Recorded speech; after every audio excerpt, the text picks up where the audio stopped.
Take 3 Gen Xers, give them a topic about music, movies, pop culture, or whatever, and how it relates to them growing up in the 70s and 80s as part of Generation X. Add one person from another generation to see if there's any common ground, and you've got Solve for Gen X, starting now.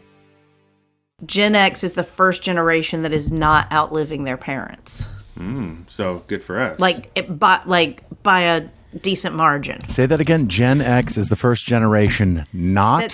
That's like dying before their parents in bigger numbers. Yeah. So not even just that the lifespan is declining, but literally dying before your parents. Mm-hmm. Wow.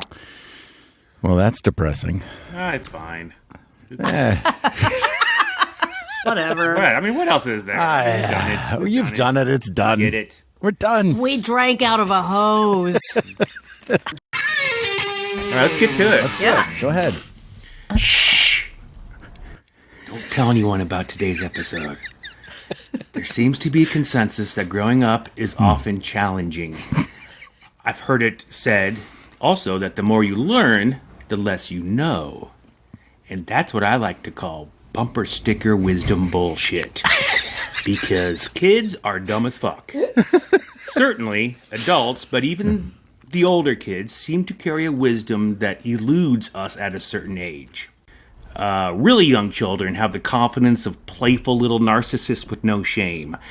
I've seen a young child wrap a pillowcase around his neck, slip into a pair of moon boots, place a colorful pair of his mother's underwear over his head in just such a way so that he can see through the leg holes and stand out in the front yard and announce to the neighbors to beware of the masked avenger. Sure, that kid was me.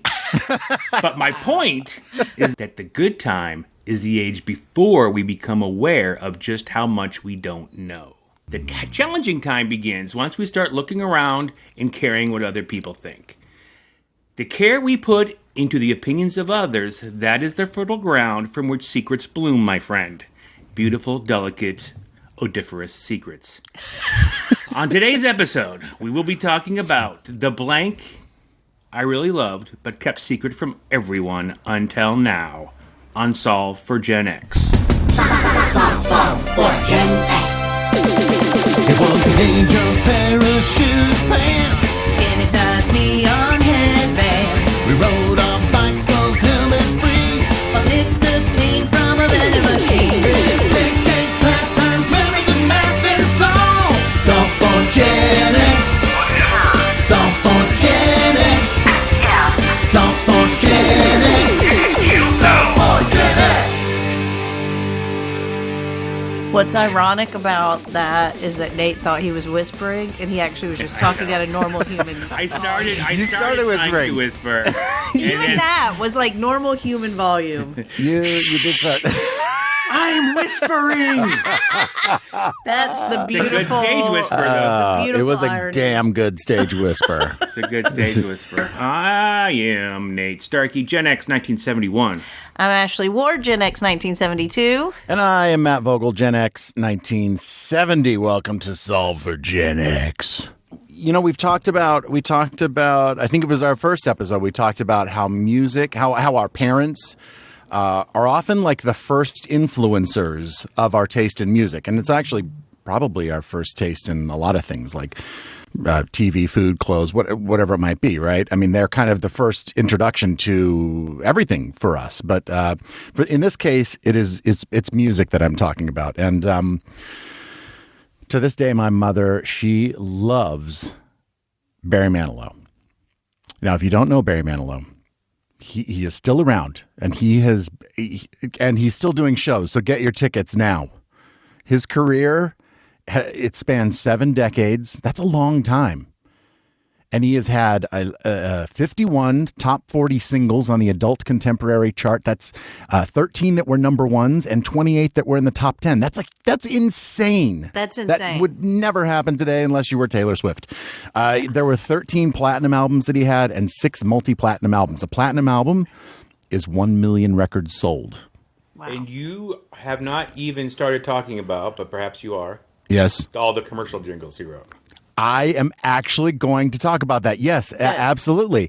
I mean, he did have hits, legitimate hits. Mandy, I Write the Songs, Trying to Get the Feeling Again, Could It Be Magic? You looks haven't like even we named his made biggest it. hit yet. I Can't Smile Without You. Weekend in New England, Copacabana. That's got to Right? be his biggest hit, right? It's got to be. It's either that or maybe, I don't know, maybe it's got to be. That's definitely got to be the most I love beloved. Weekend in New England, personally. Great That song. might be my favorite. We That's maybe my both favorite. love Barry Manilow. We do. Wait, you do really? Yes. We do, yeah. My mother loved him. I did a tribute show to him. Like, I sang backup on my friend Colleen's tribute show. And it was like, oh, we were just in hog heaven, just like listening to all that stuff. Well, I'm going to tell you, I loved him too. Like I still do have a very soft spot for Barry Manilow. And when I was 8 to probably 13, I loved Barry Manilow. We had an album, Barry Manilow Live. And I forgot to bring the record down. I have it upstairs. I have the record. Is that the one where he actually does sing all the Yes. commercial jingles? Yes. Yeah, we have that album. too. Yeah, 1977, recorded in New York City. And I knew that thing back to front. And the highlight is indeed the VSM, the Very Strange Medley. Now, this is very weird talking to you guys about this because this was like one of my secret things. But now to find out that I have comrades in arms about this. Oh yeah. Is And I know a lot about Barry. such too, a 'cause relief. I love him. I've researched him. Really? Yeah. I know that Copacabana was like he was like. I love his take on Copacabana. It's like he can't believe that was the big hit, right? Because he wrote it as like a lark. He wrote it as like, oh, this is a little just stupid joke thing, and it became he was huge. like, whoa. Story Huge hit. song. They made a TV movie of it with Barry Manilow starring as Tony. I think it was Tony, that's right? Insane. That's Yeah, they made a amazing. TV Tony. movie. Lola and Tony. Oh my Yeah. god. I guess I knew that they made a movie like that. That doesn't seem crazy to me. Like that makes Yeah. sense. Well, But that he started it, that I didn't But know. Yes. it's in the era of like Kenny Rogers the Gambler, which was made, Yes, for TV that's movie right. starring Kenny Rogers. But Yep. the Sgt. Pepper's movie was not starred. No, it was not. It was the Bee Gees, right? The Bee Gees were in that one. and someone else, like Peter Frampton or somebody. I Peter think was. Frampton. Yeah, was I in think it was yeah. Peter Frampton. Was Billy I think he was Shears or maybe the- something? Yeah. I think. Anyway, the other thing about Barry Manilow is how he got his start, which was he was the musical arranger for Bette Midler. Yeah. When she would do her shows in the bathhouses in New York. That was how she got her start. And he was like, he played piano for her. But the biggest thing that got him, I think, like, known a lot was the way he would arrange songs for her. He was so good at, like, making these arrangements that were so suited to her. That is such a perfect way for the birth of Barry Manilow. You know. Oh, yeah. From Bette Midler's bathhouse. Yeah, I know. There. Being There's her musical nowhere director else- and then... There's nowhere else he could come from than that Yeah. place. But he did. We should talk about that VSM, the Very Strange Medley Yes. that Yeah, he yeah, did. He wrote commercial jingles, including State Farm Insurance, like Which a still good plays today. neighbor. State Farm is there. He Yeah. must get so much money still. oh my gosh, for it, yeah. Because it still plays to this day. It does now. Band-Aids. Do you remember that I one? am stuck on Band-Aids because Band-Aids stuck on me. Yep. He did McDonald's. You deserve a break today. You deserve a break today. And so many others. On the album, does Yeah, someone they hit go- that? Yeah, kick hit? really high. Yeah, it's like a big opera. But so and I have been I'm a to Barry Pepper. Manilow. Yep. Dr. Pepper, Pepsi, I'm a Pepper. Pepsi. Stridex. New Generation, right? Pepsi New Generation. It was Yeah. the Pepsi one was the people. yes, feeling free. Yeah. Yeah. The Pepsi Generation. Yeah. Yeah. And across the nation, here today, here to stay, To say. feeling free, something like that. Yeah. Yeah. It's And- insane how many of the jingles that we all know so well he wrote. Yeah. And he wrote them. And I got the yeah. something, the blues. oh It's yeah, like, like it's cleaner. a toilet cleaner. Yeah. Yeah. I got the the toilet ring bathroom blues something. or the bathroom blues. I got the Yeah. blues. He was pretty prolific as a regular songwriter and hit maker, but also as a jingle writer Yeah. and maker. And Well, now, so was he writing these jingles throughout his career, or was it the thing where he sort of was making money as a jingle writer until like Copacabana hit it big? I bet it was that. I bet it was like early on. But then I think also some of those ads must have been when he was, a hit They writer, probably- and they were yeah, like He got knew going how to profitable him. they could be, so why wouldn't he just keep doing it? And maybe companies knew how, he would write a hit. So let's write a hit jingle. Well, I and think. there's also this is just tangentially related, but like the Carpenters, one of the biggest Carpenter songs is "We've Only Just Begun," which was a jingle for a bank. And Richard Carpenter, I think, and someone else took it and I think made it more of not a jingle, but it was basically, it started, I think, as a jingle for a bank. Wow, I did not know that. That's interesting. So I don't know. Something was going on with jingle writers at that time. it's- Do you apparently. know this in your research? First of all, I'm sorry if we're spoiling any of your presentation because Not at all. Because we're so No. excited. We're as like- I'm Rabbit thrilled. Manilow. you're going to quiz us on the commercial jingles, and we knew No, them. no. That would have been a great idea, but you would have known them, and that would have been even more awesome. Oh yeah, I should have come up Oh, with well. anyways. Yeah. Do you know in your research? Do you know of any hit songs that Barry wrote for other people? Because I always find those I fascinating. don't know. I don't There know. aren't any. I don't know. I'm not sure, but I know that I write the songs. He didn't write that one. Oh, that's the one. He didn't That's write. not one that he wrote. I'm pretty sure I remember that. I think you're right. What is your favorite Barry Manilow song? Ashley said hers was the. I think it's Weekend in New England. in New England. And how that goes again? When will our eyes meet? Oh, that's a great one. When can I touch you? I love that song. Good one. Yeah. That is such a a yearning. There's such a Yes. a He's so palpable good at that, though. yearning in that song. And it's like there's certain chords that I find to be emotionally, this is a more nefarious term than I mean, but manipulative. There's certain chords in Les Mis where you just even if you were just checked out and I don't understand what's happening, you would immediately be like, okay. You would immediately be a little bit weepy. Yeah. Just because there's certain things that happen in these chord progressions and changes, and I think he is the master of that, as well as the master of modulating keys. Because he never met a key modulation he didn't like. Yeah, there are some great songs that I love from Barry Manilow. There's one from an album called 2 A.M. Paradise Cafe. It's a kind of a blues jazz or a jazz blues album. It's called When October Goes, which I believe is a Johnny Mercer song. Yes, it's it was an incomplete Johnny Mercer song and that it is he finished. beautiful. That is a Sing a little bit of that beautiful for us, song. please. Oh God. But when October goes, da da da da da. Yeah. I mean, it's a very Keep going. Oh, I don't remember. I hate to see. Yes. And it's I can't remember beautiful. how the It's end goes, beautiful. but yeah, it's Is that really not on pretty. that live album? It is. It's on one of the albums we have. But it's it was in the 80s, the later 80s, and it is a beautiful song. I am a huge fan of Could It Be Magic, because it starts so big and it's this big piano Yes. bum bum bum bum bum. It's almost like a classical piece of music, which I think it might derive from a little bit. And then he paints this picture of I don't know, spirit move me every time I'm I don't remember the lyric right now, but it's just beautiful. I just have this very there's an almost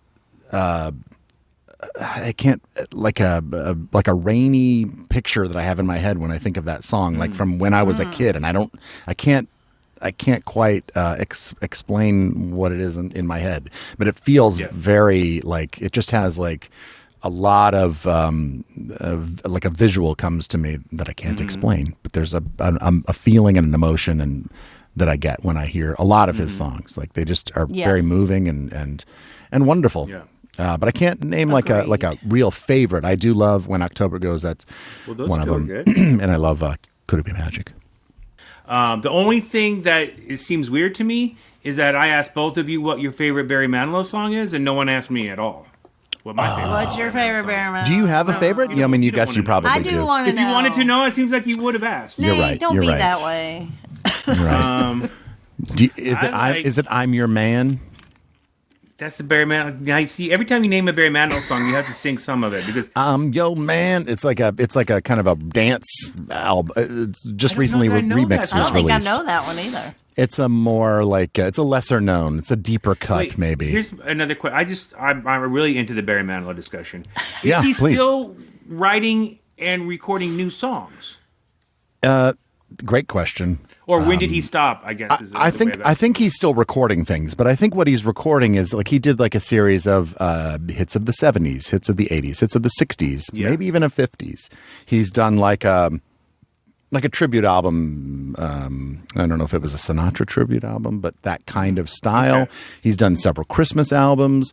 He's so prolific as a writer. I wonder, like, did he just stop writing songs? Like, I don't know. seems like if you're a writer like that, you would just be doing it all the time. Well, he And maybe also he had has. like a major life thing where he finally came out of the closet and publicly acknowledged his sexual preference and Yeah. he had no more was living his life. pent up emotions that he Well, had to I- put on the page. I do Maybe. sometimes wonder if people, when that, like, there's like, you know, of course, sort of that like tortured artist idea that is not particularly good. the thing I wanted to be when I grow up. A little, yeah, it's like a bit toxic. This idea that you have to be unhappy and be tortured and whatever to be an artist. But I do think there is something of if there's something that you're hiding or something that you are, you know, struggling with in Could terms come of out who in you creative are, ways. that you maybe have more fodder for some of your creativity, and maybe when you embrace that thing,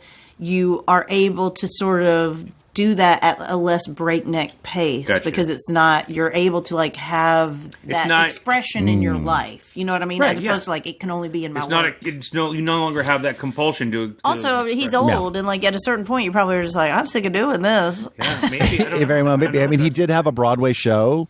Right, Called yes, Harmony, which was, years and years and years, maybe a decade in the making, but it finally did Yeah. make it to Broadway. It did, yeah. Last season, I think. I think so.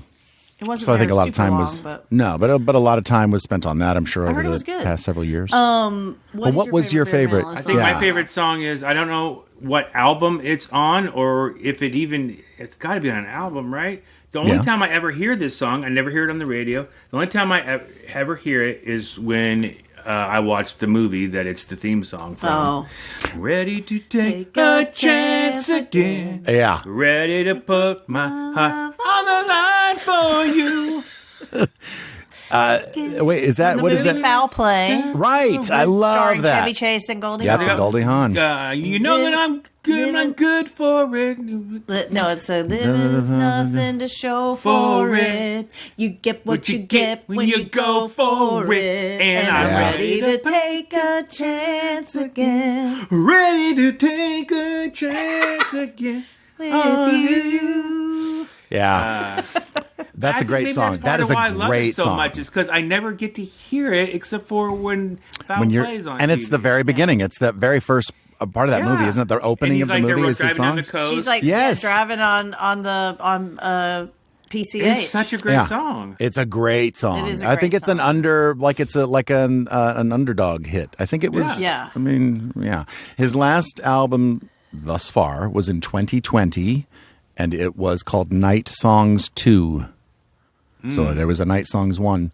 And the one before that was This Is My Town Songs of New York, and it was in 2017. So it looked like every 3 years or so he would release But it sounds like an maybe these album. are like compiling covers. songs. Yeah, I other think they're albums. covers and things like that.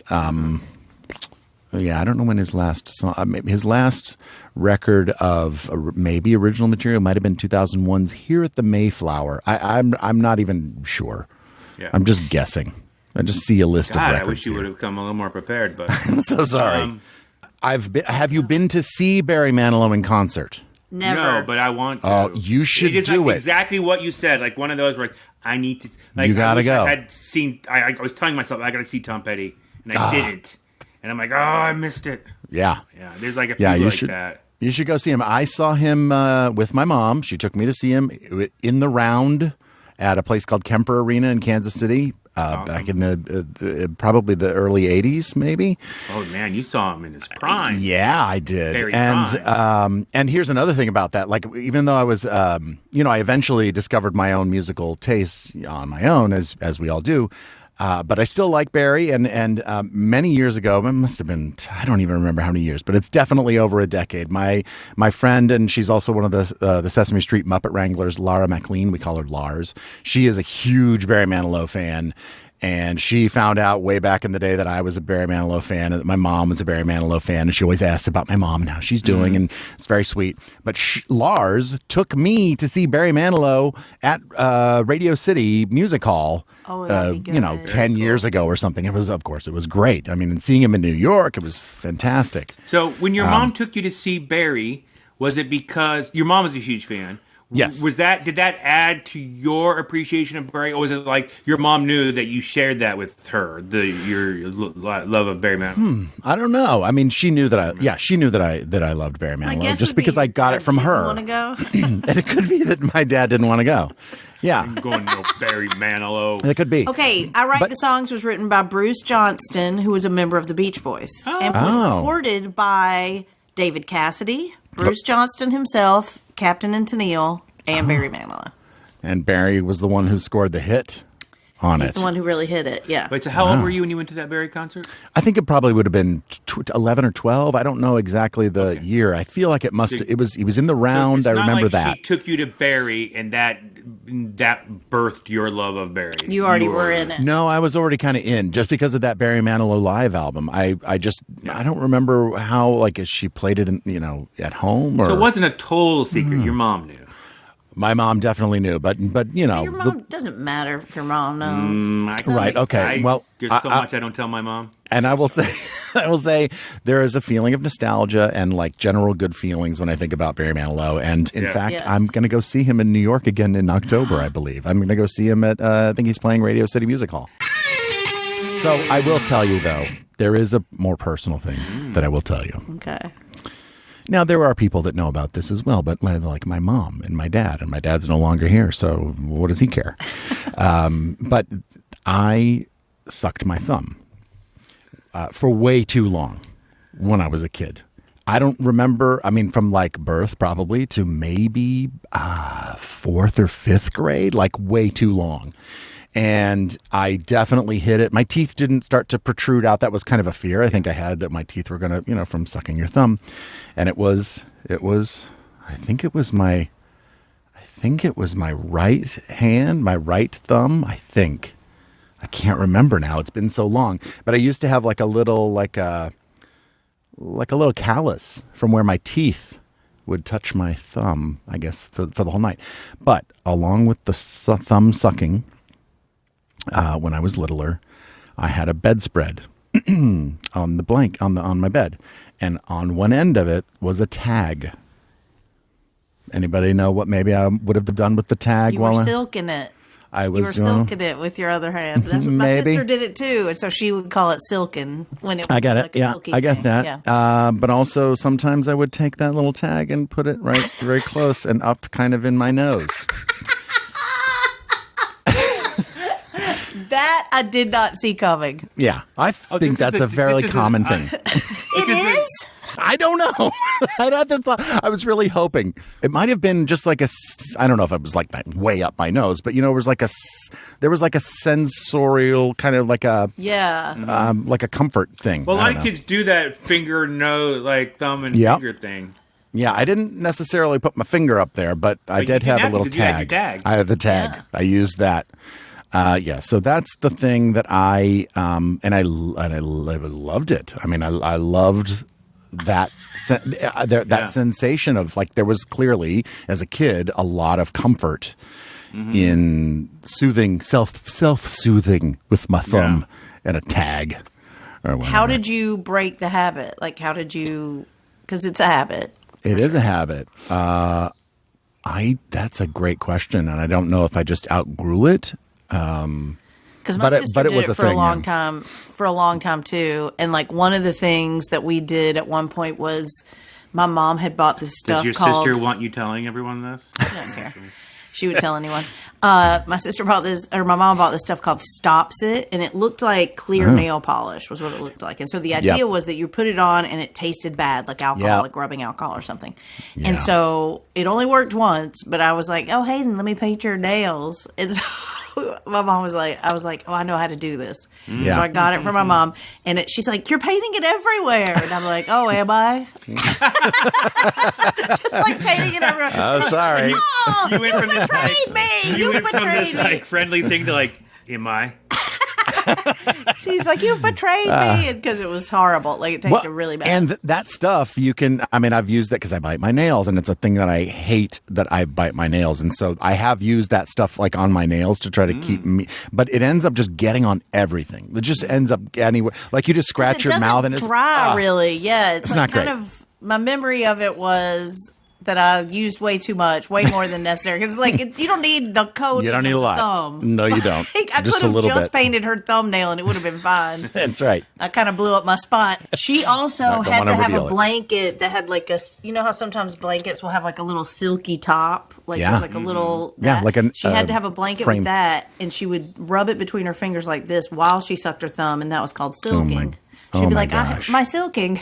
I need. Oh, the whole thing, the whole blanket. Was it a big blanket? Was it how big It was was a the? big blanket, but just like the top, like you know how there's like a little top part sometimes of like Yeah. like the cuff of it, or the cuff of the blanket. sure. Perfect. Yeah, it would have like this little silky part at the top, and that So was. this blanket with the tag is what was like your bed. It was just the bedspread. You know, Yeah. it wasn't. Did you And have it a wasn't even banky? like. Did you have a banky? I think very early on, like I don't remember it very early on, but I think it was just this, and the bedspread was just like, it wasn't cushy. It wasn't like, there was nothing. It was just cotton or, I don't even, it was rough. It wasn't like a wonderful comforter. No. Nice. But that's the thing that I love that nobody really, some people did know. The thumb sucking thing was a little added bonus. And thumb sucking's always an added bonus. Oh, yeah. I'll go. Was that helpful? Yeah, it was. Well, yeah, it was to me because now I can like riff off of what you were talking about. I thought about music too when I read this category because it's that thing I love. But here's my thing: is also like I don't know. I don't feel like I ever kept this stuff a secret from anyone. So that's why I struggle a little bit with the topic because. I even remember like at one point I loved Neil Diamond so much. And, so like I think this is a good topic for our generation because we come from a generation of too cool for school a little bit. Yeah. You know what I mean? Yeah, absolutely.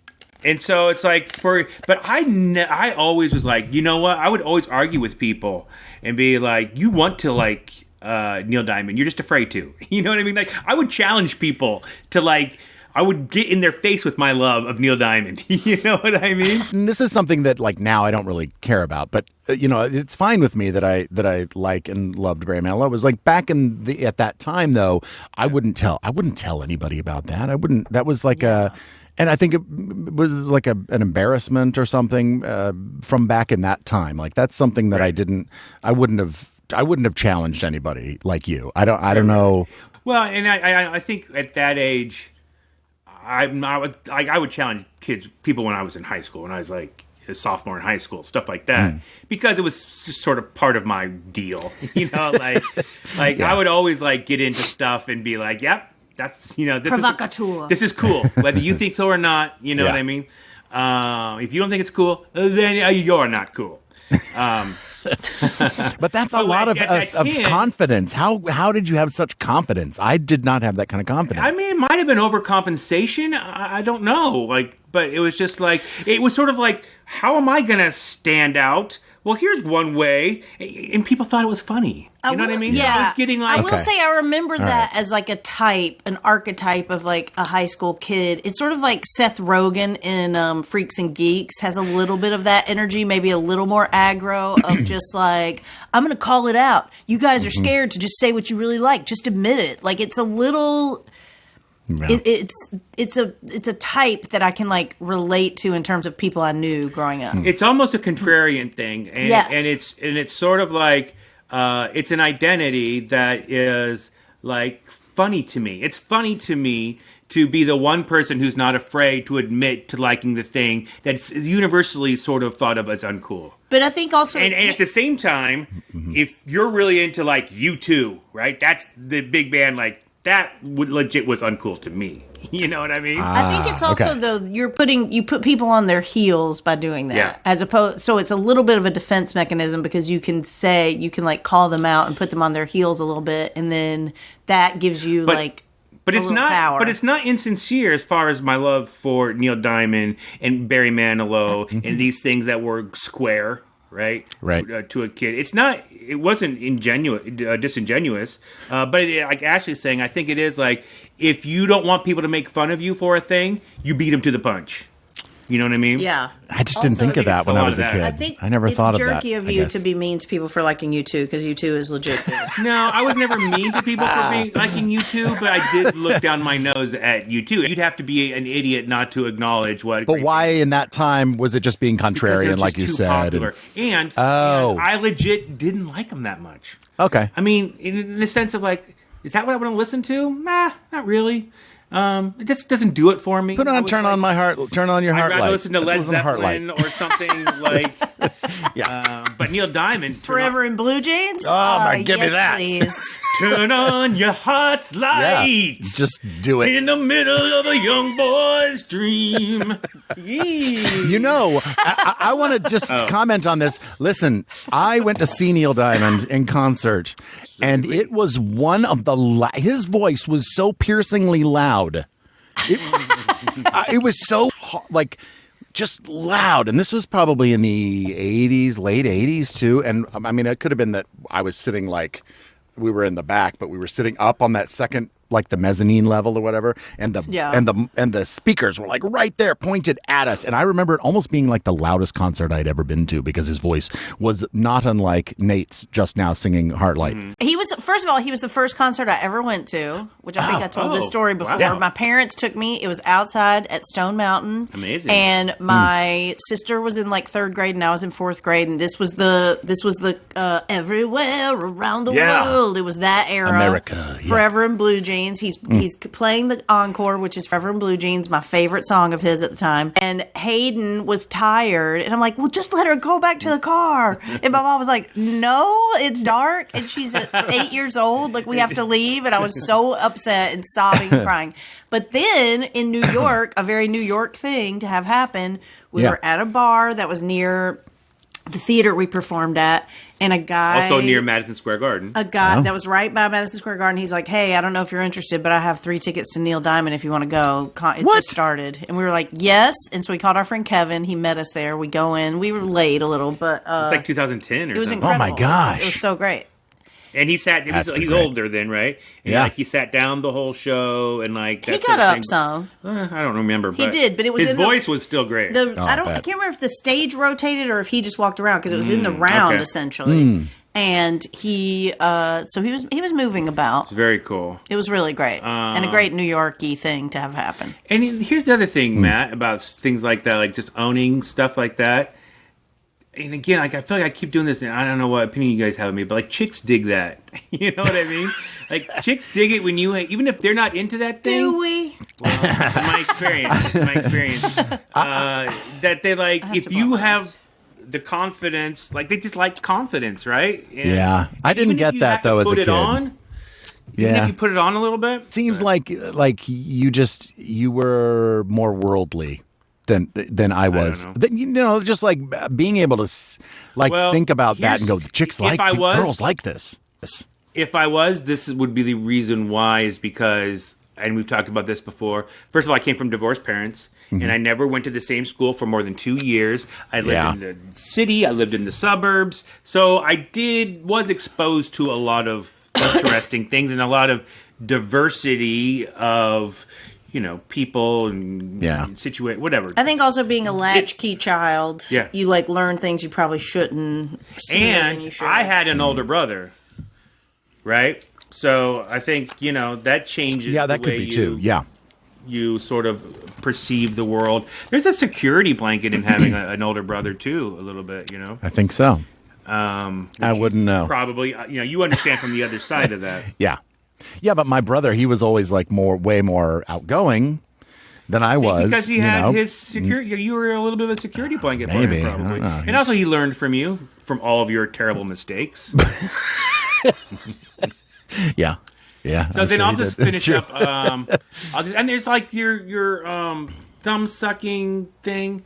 I have embarrassing stuff, but it's not like that thing I loved. You know what I mean? I think I loved sucking my thumb, though. I think that was like a soothing kind of thing. I mean, yeah, we could think of embarrassing things. I'm just saying I could riff off stuff like that was like, but it's not stuff like the stuff I loved. It was just like stuff that, But the other thing I'll do, and it's also music related, I was like 17, and I had an internship at a desktop publishing company, and this is like a great way to date this story, making $7.50 an hour, which was bank. For me. Yep. It was more than any of my friends were making. It was several dollars over the minimum wage. When everyone I know has a minimum wage job and you're making like $7.50 an hour, I bought a car in like 2 months, making that kind of money. And I had just so much money that like I bought stuff on whim. So one of the things, like I bought the Wilson Phillips album. So for like a 17-year-old boy, like Wilson Phillips, baby, I'm into it. And I was into it. It's a great album. It is. Great so harmonies. I think I sort of also feel like that fits in this category of like, it does. I didn't try to hide it. It was sort That's of thing because like, you were. Hey guys, look what I just got, Wilson Phillips. And I and my friends were like, dude, you're making too much money. But I applaud that. Like that is like, to me, I'm impressed that you would just own the things that you loved. And I think maybe some of it, just thinking, and then I'm sure Ashley has some things to say here, but the things that I was into, like the puppets, and having an experience where I was made to feel like the thing that I did love, like I was public with something that I loved doing this thing, and was kind of made to feel like it was shameful in a way. So, and I don't know if that kind of... Wait, you're saying the puppets made you feel... The puppets, not them. No, they did not. But the kids did about the puppets. The other kids were sort of like... Wait, the puppets were talking to you? The other kids were trying to make fun of you a little bit about your puppets? Yeah, a little bit. Yeah. I mean, and I don't know... I was shy anyway, and I did have friends that were, that helped me with puppet shows when we were, growing up. But I feel like it was, and I don't know, maybe it just came from my upbringing where, you just didn't, in where I came from, you didn't really talk about things, and you don't really let's just kind of keep that quiet and keep it inside, put it all inside, bottle it up inside, and then let it go away. Yeah. So I don't know. Me too. But it seems like you found a way to like wrestle with it, and just be like, who cares? I feel like I literally just made a choice one day to turn it into a bit that people thought was funny. Mm-hmm. But at the same time, it was real. It was real. But and I true. do relate to in my opening, this sort of touches on that idea of like when you're a little kid, you're really not ashamed of stuff. Like you just like yes, I said, that's true. But then, and we talked about this in another episode, is like, but there's that age that I certainly experienced where like I'm still playing with stuffed animals, but not really telling anyone I'm playing with stuffed animals. So I definitely relate to that. Yeah. Sure. Well, you know what? There's so much to cover, too much to cover. I think we should come back next week, and Ashley, you will tell us all about that blank that you loved but kept secret from everyone until now. Well, you'll do that then. And next episode, and we will also ask somebody from another generation about their secret thing. Sound good? Great. We will we'll see you next time on Solve for Gen X. Solve for Gen X is mixed and edited by Nate Starkey. The theme song was written by Nate Starkey and Matt Vogel and performed by the Mighty Weaklings. Our podcast art was created by Dave Hulteen at davehulteendesign.com. You can find Solve for Gen X wherever you listen to podcasts. And it's also available to watch on YouTube. Just search Solve for Gen X. If you're so inclined, please rate and review our show. It really helps our visibility. Or whatever. Whatever. Solve for Gen X is a Welcome Matt and Married Nate and Ashley production.